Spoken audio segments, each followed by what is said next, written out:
Hello, everybody. This is Coach Bala here. Welcome to yet another weekend message. One more week bites the dust, as they say.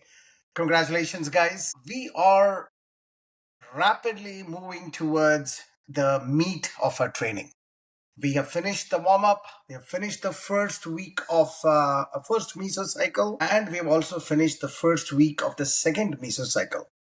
What that means is most of you are now getting ready for getting into the next phase of training, which is we build on the cardiovascular musculoskeletal strength that is slowly building. This is true even for return runners.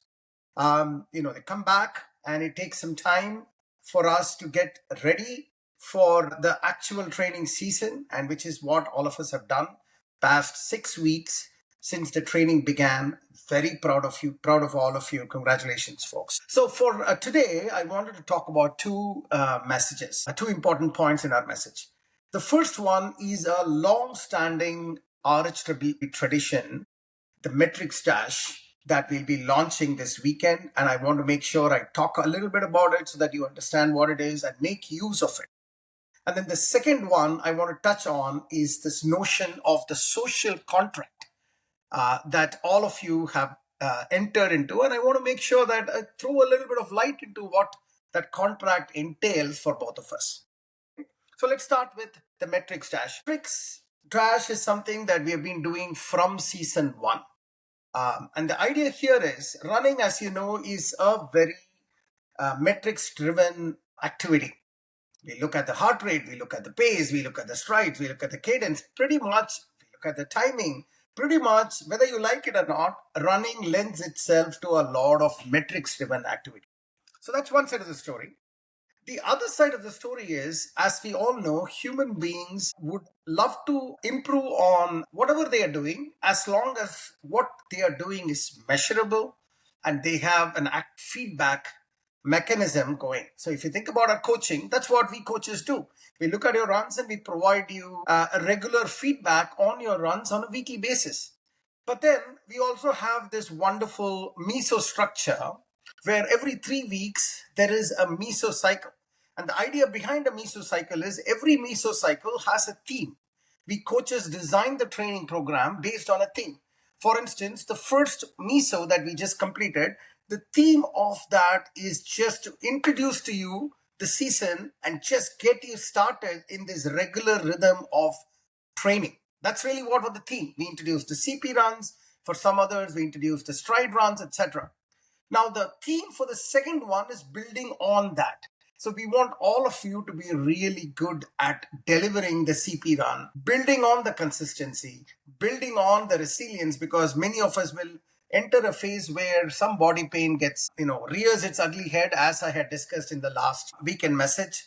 We will have some family issues. Life happens, right? As we always say. So the idea of the second meso cycle is about building on the platform that you've already built and furthering our performance, furthering our body's ability to deliver in increasing incremental distances and time on foot. That's really what the theme is for the second meso. But the point here is, as we as human beings focus on such training, we know that human beings would love to get measurable metrics on their performance. And in RHWB, the performance is not about how fast you run or how intense an activity you deliver. The performance is foundationally whether you are consistent. The consistency is what makes a difference between a good, solid trained runner and an also ran runner who is not able to finish the training. Consistency is what separates the wheat from the chaff. So we release from every 3 weeks, we release our metrics dash. We have branded it as, we call it as Pulse. Metrics that matter. The Pulse dashboard is essentially what we would release shortly. And what you would see, every runner will have access to a Pulse dashboard. And what you are expected to do is go click on it. And you would see two foundational metrics. One is a quantitative metric, and second is a qualitative comment about the last 3 weeks. So every meso we release the Pulse dashboard, and you should be able to go in and you would be able to see what was expected of you from the number of strength activities that you are supposed to do and the total mileage that you are supposed to do in the last 3 weeks and how you have performed against these two metrics. So if you think about it, every day, every week, there probably are 2 strength activities. So 3 weeks mean there are about 6 strength activities, maybe a little bit more. Strength activities would be there. Then expectation wise, I think there might be 339, maybe you will see in the dashboard. Then you also have mileage per week. Let's assume in the last 3 weeks, you are expected to run 30 miles. And you as a runner finished all the strength activities as defined by entry into final search. If you don't enter into final search, manually going, editing it and saying how long it took for you, it's like a gentleman's agreement, then it means that you haven't done it. Even you might have done it. If it is not in final search, we think of it as you haven't done it. So if you've done all the strength activities, you've covered all the 30 miles of running that you're supposed to do, you get a 5.0. 5.0 means you've done everything that you're supposed to do. You walk on water. Then as the totals reduces based on, let's say somebody did only 9 activities out of 12 strength activities, for instance, and they could only do 25 out of 30 miles, then you probably get a 4.0. Likewise, the scale of 0 to 5, we grade you and provide you where you stand on the basis of consistency. Of course, the goal is to be 5.0, which is walk on water. If you're 5.0, that means you've done everything fantastically well. You just keep doing it. You will do amazing. That's the idea.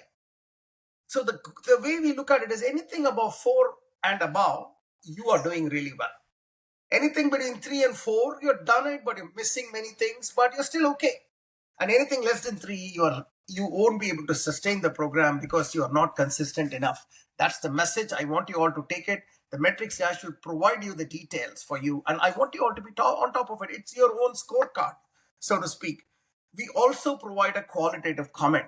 The coaches, they look at your last 3 weeks and give you a qualitative assessment of how you're doing, because numbers don't say everything. There could be something between the lines that the coach and you discussions, they understand it. So that's another side of the story the coaches will give you. And when they give that to you, you will know that you have a qualitative feedback, you have a quantitative assessment, so you can then plan for next meso and few weeks ahead. So we normally release this metrics dash pulse dashboard a week after the end of meso. So that's why we are here today. Please do take a look at it. Look for a message from me. Click on it. And of course, we're also constantly improving the look and feel of it. We've got some very brand new Pulse dashboard has been created by Arvind and the tech team. Fantastic work there. If some numbers don't make sense, do let us know and we will of course correct it. But you have checked it for the most part and it seems okay. Okay, so that's one. Check out your Pulse dashboard. Not just check it out, but check out, think about it, adjust your training basis the numbers and qualitative feedback that you're getting going forward. Metrics that matter. The second message I want to talk to you about is the social contract.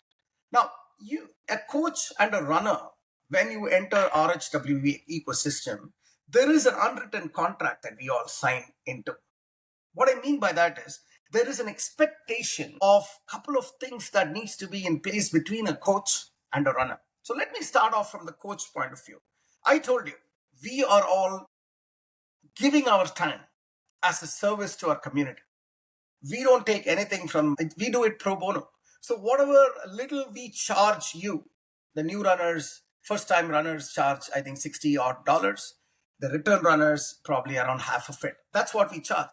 The large portion of it is for upkeeping the system, like having a Zoom, setup, paying for tax returns, a bank system, minimum balance, tech, a web platform that we need to maintain. If you think about it, and then every time there is a race event, there is a t-shirt event, we subsidize it. RHWB subsidized this. Every time there is a mid-season party, we subsidize it. So we give it back to the runners. So we don't take anything. Then you might ask, then why is it that the coaches are giving 5, 10, 12 hours a week on this? The reason is it drives satisfaction to all of us to drive positive impact in other people's lives. What better gift than one can give than the gift of health? That's really what we are doing here. So that's our contract. So I ask our coaches as part of their contract to do only a couple of things. Make sure you care for your runners. No runner is left behind. Make sure you care for your runners. Secondly, ensure that you are giving periodic feedback to your runners. So we have an internal sort of coach measurement where we say that we would like to at least provide feedback for 75% of the runs. Strength, there is no feedback. 75% of the runs, there must be acknowledgement and some level of feedback from the coaches within the week of the thing, like within the week time frame. If you're able to give, because coaches also have a hectic life, so every day they try, but sometimes they won't be able to do so. Even with every 2, 3, 4 days, if they're able to give feedback, that will be useful for the runners. That's what I'm expecting from my coaches, and they work around it. We measure it, we ensure that no runner is left behind, and most of your runs are given the feedback that it deserves, you guys deserve. Additionally, we also do an NPS survey in the middle of the season, and we take it seriously. We take it seriously, your feedback, we act on it, we strive keep up a very high NPS scores that we have as an organization. We earn that high score, and we want to continually improve on it, even though it gets difficult to improve after a certain point from a number standpoint. But that's what is the contract from the coach's standpoint. We work on it. We ensure the coach quality is there. We give them sufficient rest so that 3, 4 seasons they're in, they need some break. We give them, like, that's why you'll see some of the coaches are in a break right now. We have a pool of 34, 35 coaches, and we sort of rotate. We try, the tech team does its best to make sure that the coaches just focus on coaching work and nothing else. These are the things that we try to make sure that coaches do their primary job well, which is to take care of all of you and provide the feedback that is needed for you to develop as a runner. On the other side, from your side, the expectation is very simple. Reciprocate the extra time and effort a coach is giving you. If you do not reciprocate, then what is there for the coach? I told you, coaches are doing that only to see the impact that they're able to drive in your lives. So if a coach is reaching out to you, he's providing you feedback, he's asking you questions, he's saying that, hey, I'm not seeing any activity from you, or there are 2 entries coming because there is one Strava is also connected, there is a final search, Garmin is also connected, and hence can you remove one, or ask you for your point of view in the coach cohort. If you don't respond to anything, if you're just mum, really you're not adding to the community is point number one. But more importantly, you are not keeping up your side of the social contract, which is giving the coach the gift of your feedback. How you are doing, the coach, if you're not communicating the coach, then first of all the coach won't be able to coach you well.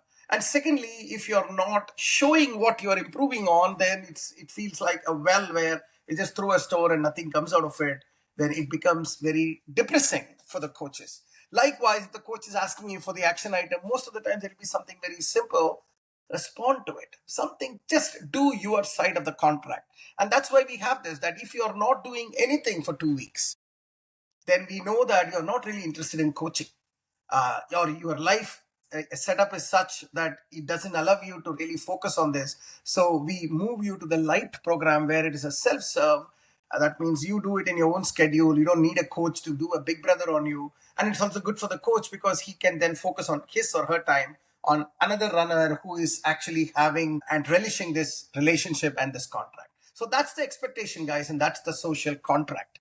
The social contract between a coach and a runner, if both the parties hold it true, then the magic of RHWB can be delivered at scale in a personal one-on-one level, which is what we're trying to do. We want every runner, no runner should be left behind, and every runner should feel the love. That is RHWB, which is the love of giving. Coaches give, you should give, all of us also take, but the net give is a lot more than the net take, and hence there is a positive vibe and a positive value that gets created in this community on a regular basis. So that's really what my message is today for this weekend. Pulse metrics dashboard, watch out for it. And secondly, think about the social contract that you have signed in, the unwritten contract that is expected of you.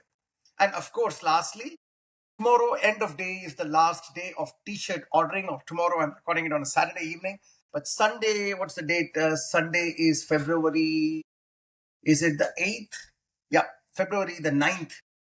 End of day is the last day of order for our t-shirts. So make sure you get your orders in, and then hopefully you would like the t-shirt. It is a beautiful design t-shirt. It's a memorabilia that you all should have. Okay. Thank you so much, guys. Continue the journey. Can't wait for what's going to unfold the rest of the weeks. Peace.